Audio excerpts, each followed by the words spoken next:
It would have been enough if Markelle Fultz just went on the court. It would have been enough if he just made one jumper or one layup. Instead, we got it all. We got it all. Markelle Fultz is back, baby. And boy, is it good to see him.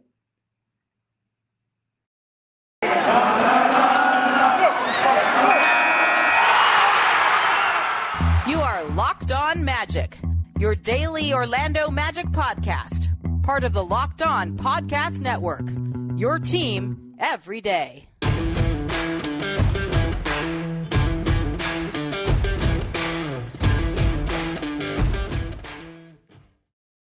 And you are indeed Locked On Magic. Today is March 1st, 2022. My name is Philip Rossman-Reich. I'm the expert and site editor over at OrlandoMagicDaily.com. Of course, follow me on Twitter at PhilipRR_OMD.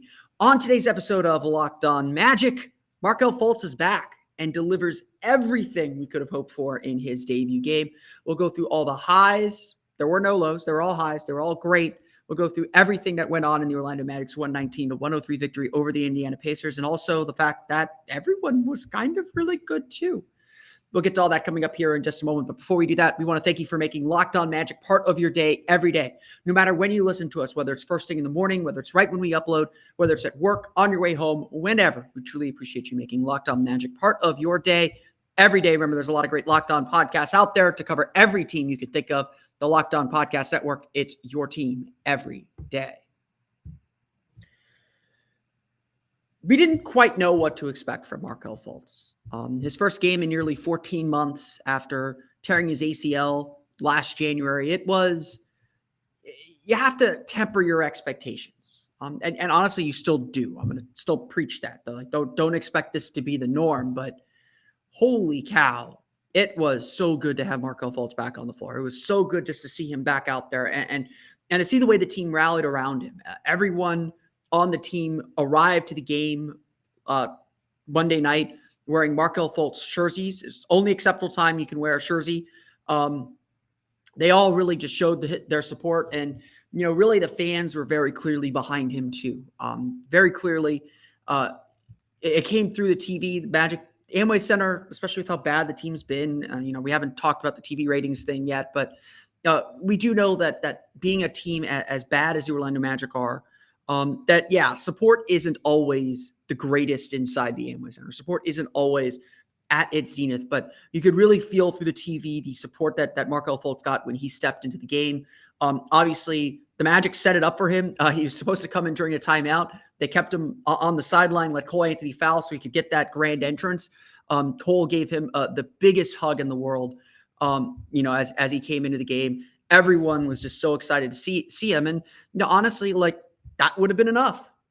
I think we all would have been happy if that was all we got from Markelle Fultz, if that's the only meaningful thing that we saw from him all game. The rest you could just build up over the last 20 games of the season here, but that would have been enough. It would have been enough.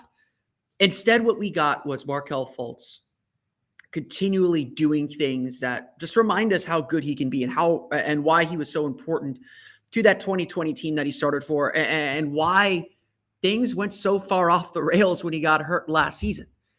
On his very first possession, his very first touch of the ball, Fultz came driving in through the lane, found Franz Wagner cutting behind him for an easy layup. And it was just the simplicity of it.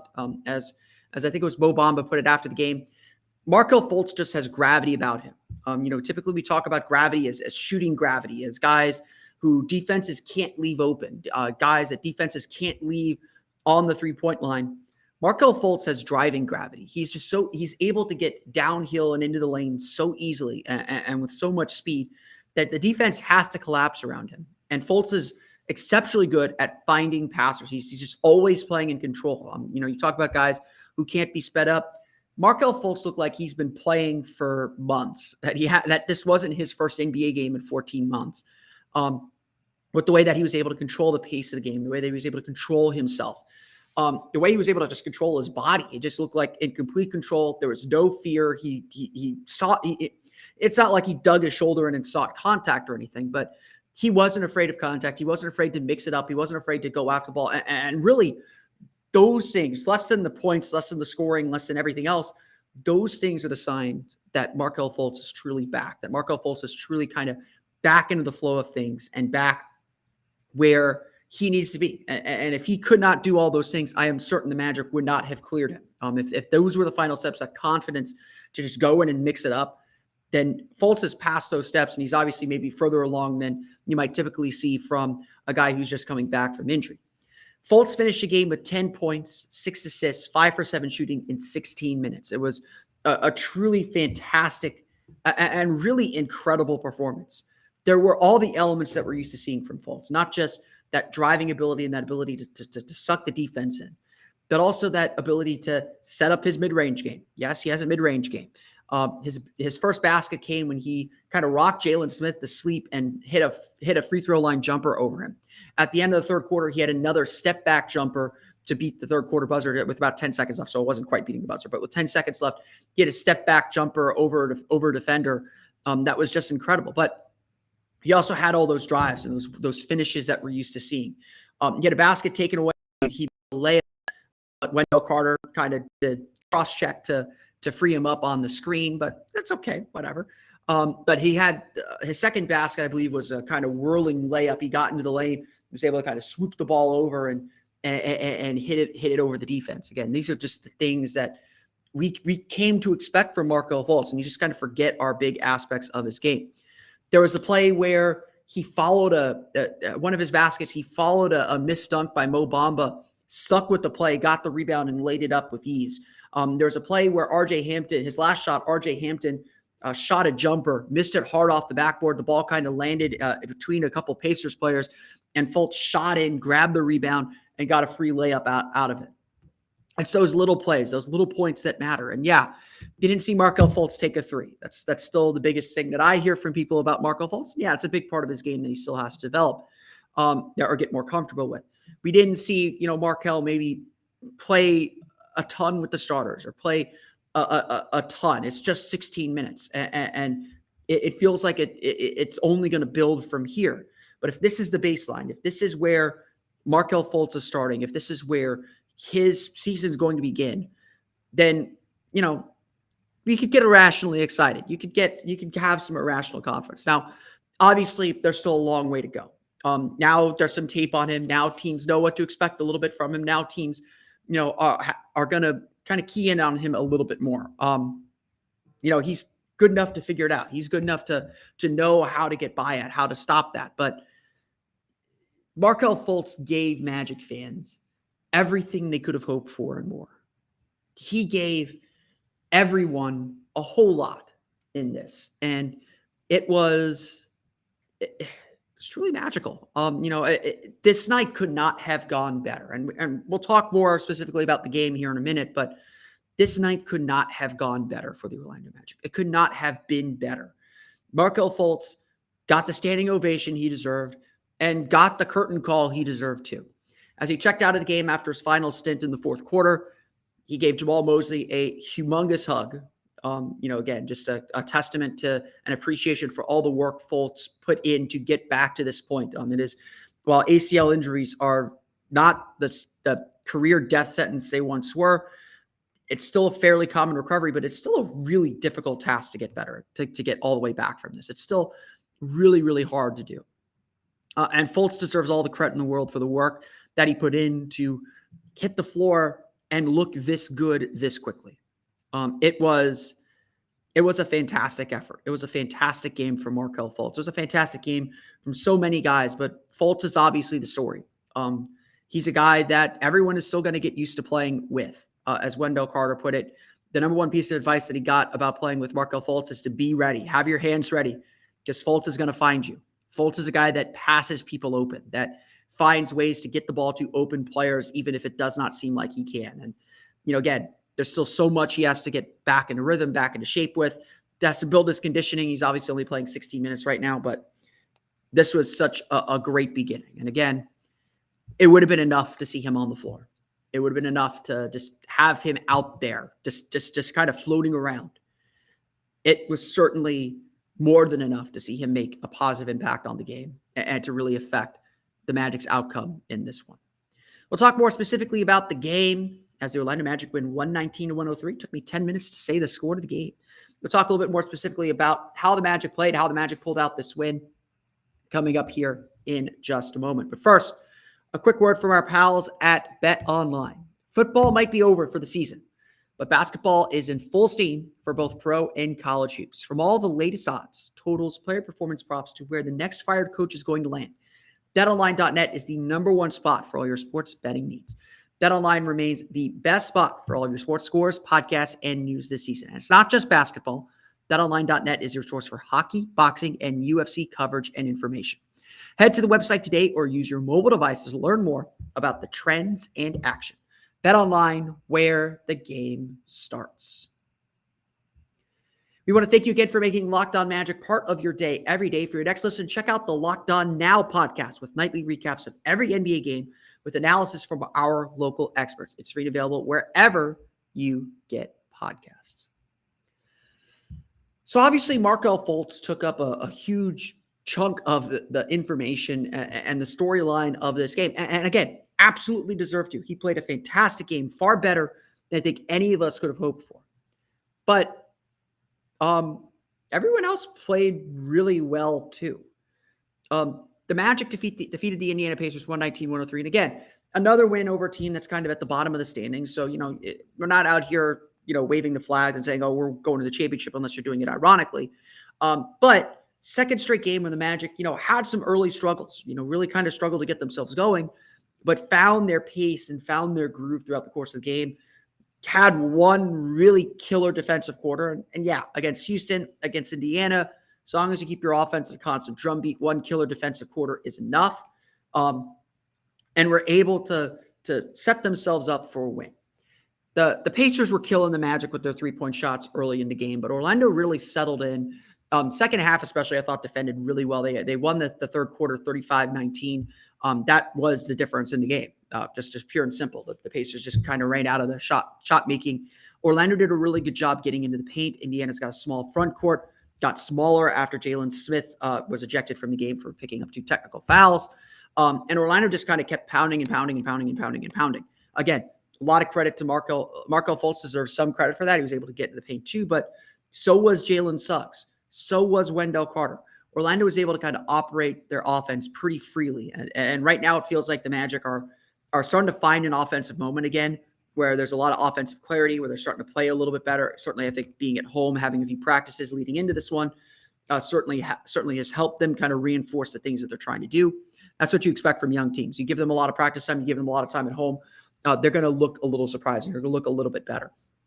I thought that Orlando did just a really good job kind of settling in after that slow start and putting themselves in a position where they could kind of take control of the game. And once Orlando got control of the game, especially in that third quarter, the rest of the game was academic. Again, everyone had contributions. Everyone made some type of contribution to the game. We'll go through the box score here in the final segment, but Orlando tied a franchise record with 8 players in double figures. Again, that's a sign that everybody's eating, the ball's moving, the ball's getting to the openings, that the team is finding players, and obviously the team is scoring. The team is getting enough guys getting the ball into the basket. So again, the story of this game was not just Markelle Fultz. As good as Markelle Fultz was, and he was good, 10.6 assists again. This game was really about everyone. Everyone was feeling the energy. Everyone was feeling the flow of having Fultz back in, but it was also a lot of other guys making big plays. Again, Wendell Carter, we haven't talked enough about Wendell Carter. We haven't talked enough about how good he has been of late. We'll get to that later in the week. Probably Friday's episode of Locked On Magic, we'll do our quarter review. Wendell Carter has been really, really, really good. And he just kind of fits wherever the Magic need him to fit. The Pacers tried to go to a zone. Carter got to the high post, made good plays, made good passes, hit that little shot. He makes the right play and the right decision almost all the time. And he's someone that I think you can really trust to put the ball in his hands and say, hey, go, let the offense flow. Let's find where the defense is weak. Mo Bamba also had a really nice game, did a good job on the glass, especially, got muscled around a little bit by some of the bigger Pacers players, but did a good job fighting back to get rebounds and to keep himself in the game. And again, Orlando made enough shots, made enough three-pointers to keep the game close. I mean, it looked like Indiana was going to run away with this one early with the three-point shooting, but Orlando, again, I do give this Magic team credit. There are a lot of times when you see teams like this with the record the Magic have, you get hit with an early punch, you get hit with an early run, you kind of fold. This team has really never done that. Now, yes, they get blown out occasionally. There will be more blowouts coming up with more talented teams coming to the Amway Center in the very, very near future. But this team does a really good job still fighting back and still finding ways to stay in the game. And again, that's what they did against Houston. Could have easily been run out of the gym that game. Again, these are small victories. I'm not here saying that that's the be all end all, but Orlando's done a really, really good job kind of staying in the fight, and it's given them some chances to steal some of these games. Again, not that Indiana is a great opponent, not that Indiana has a sterling record either, but the Magic did a really good job staying in the game and kind of keeping the flow of it going, and eventually taking control. And to me, that shows a lot of maturity. Again, some people comment to me that Cole Anthony played a really poor game, and yeah, Cole Anthony didn't score the same way that maybe we're expecting him to, but he also, I think, did a good job managing the game and kind of making sure the Magic got into their sets. Him and Jalen Suggs have been splitting point guard reps of late and kind of initiator reps of late. And Suggs is starting to come into his own and starting to find comfort himself too, getting his second career double-double in this game. But it's a lot more control about how they're playing. And again, turnovers remain an issue. Orlando were able to force more turnovers in this game than they did against Houston. That helped them kind of get back in the game, and their fast break was a lot more efficient, a lot more effective. But at the same time, Orlando's got to continue to kind of keep this offensive flow and look for those points to attack. I mean, they're playing like the aggressors right now, and they're playing like they have command over what they're trying to do. It was again, this game was not just about Markelle Fultz. As good as Markelle Fultz was, this game was not just about him. The Magic played really, really well. They got an easy win in his debut, not just because Markelle Fultz played really, really well. Markelle Fultz had a positive impact in the game, but everyone did their part. Everyone played well, and everyone gave this team a huge team victory. We'll go over that final box score here coming up in just a minute as we talk more about the Magic's win over the Indiana Pacers.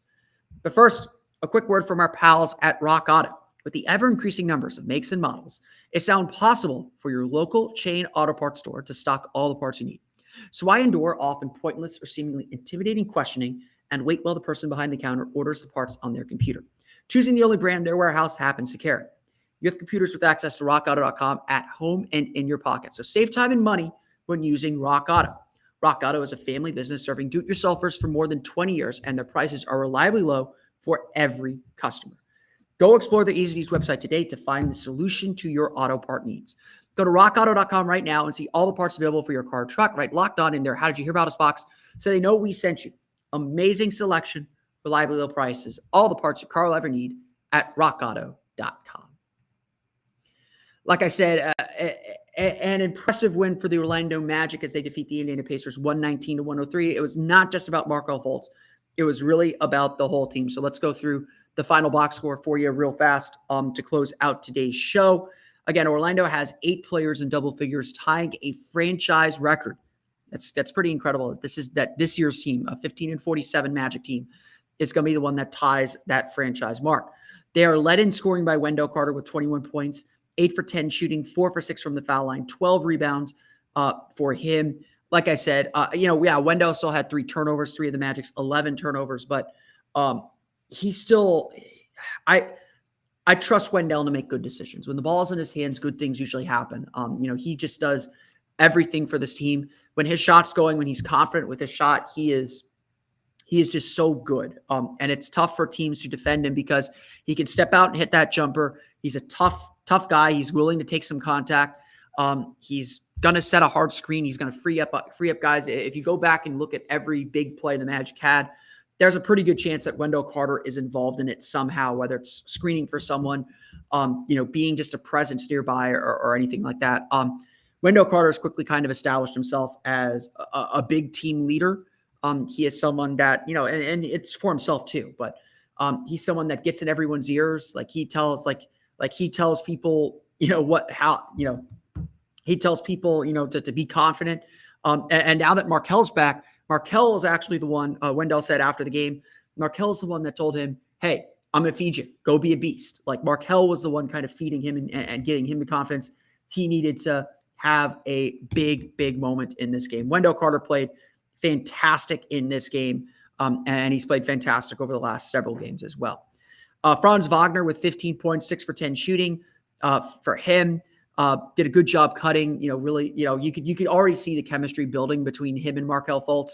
I don't want to make this all, a lot of this game's about Markelle Fultz. It's just such a big storyline, but I don't want to make this all about Markelle Fultz. A lot of guys played well. Franz did what Franz does. Good to see him get those shots up and really help. Mo Bamba, 15 points, 6 for 15 shooting, 10 rebounds for him. Mo was solid. I thought he did a good job around the basket, 4 offensive rebounds for him. So I think he was active. Yes, the shots need to be, the field goal percentage should go up a little bit, but again, overall, I can't be too upset with that. I thought he made a good impact. Thought he had some good challenges at the basket. Maybe got pushed around a little bit too much inside on the interior, but he made some big plays throughout the course of the game. Jalen Suggs, 14 points, 5 for 9 shooting, 2 for 4 from deep, 10 assists, his second career double-double. Suggs is the big thing with Jalen Suggs is about control. We know he has speed. We know he likes physicality. We know he's a tough guy. It's learning how to use all those things to set up his shot, to set up other teammates, to set everything else up. And Friday's game feels like the outlier. We're starting to see more and more that he plays under control, that he plays with poise and confidence, that he knows exactly where he's trying to go, and has the ability to get there. The finishing at the rim is something that has to continue to improve. He did a good job with that on this game. Hit a couple of jumpers to loosen up the defense as well. And just really fired really good passes throughout the course of the game. Nothing like spectacular, but just good, solid, confident reads. And that's such a big thing for Jalen Suggs. I do think he's starting to put a lot of pieces together. As I mentioned, Cole Anthony had a really kind of difficult game. 11 points, 3 for 14 shooting, 1 for 7 from deep. Only 3 assists, 2 turnovers in this game. So statistically not an impactful game. I think he let Jalen Suggs kind of take over. Once he realized he didn't have it, once he realized that he wasn't going to be kind of the driving force of the game. He did a really, again, I got to give Cole credit where it's due. As a game organizer, he did a really good job. He did a really good job kind of understanding that it wasn't his night and getting others involved or setting up others to succeed, even if he's not ending up with the stats. Now, yeah, Cole Anthony's got to hit his shots. 3 for 14 is not something you can live with most nights. The rest of the team lifted him up. He was able to kind of help set up the rest of the team. And obviously, I think it was an emotional day for a lot of guys on this Magic squad. So again, you look at the individual plus minus, Cole Anthony was plus 20. So he was on the floor for a lot of the Magic's success in this game. So again, not a great game by any means. Cole will probably be the first to tell you that, but he still did some good things that are probably worth mentioning and worth pointing out as well. Off the bench, obviously, Markelle Fultz, 10 points, 5 for 7 shooting, 6 assists, 1 turnover in the game. Just really good game for Markelle Fultz. This is very similar to his debut game against Cleveland in 2020, in November 2019 or October 2019. But just you could not expect more from Markelle Fultz in his first game back like this. Just a really, really fantastic game from him. Also off the bench, scoring in double figures, RJ Hampton at 12 points, 5 for 9 shooting, 2 for 4 from deep. Another really solid game where he just played with a lot of poise and composure. Again, things look like they're starting to slow down a little bit for RJ, and I think that's obviously a good sign. And Gary Harris, 11 points, 2 for 8 shooting for him, 2 for 6 from deep. Orlando shoots 46.9% from the floor, so not a field goal percentage you would expect the Orlando Magic to shoot and win the game, especially considering that Indiana shot 48.6% on 35 for 72 shooting. They made 15 3-pointers, shot 41.7% from 3. Indiana's got to feel like that is a game that they would typically win. So why did the Pacers lose? Several reasons. First, Orlando had 10 offensive rebounds compared to Indiana's 4, and that led to 18 second chance points. So 18 second chance points for Orlando. They had 24 more field goal attempts, so Orlando really maximized that.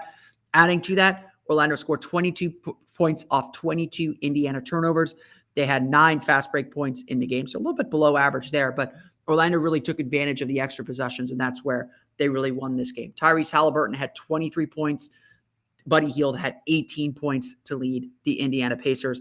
And again, the Pacers just made too many of their own mistakes. Orlando did a really good job taking advantage of it. And that's how everyone was able to eat.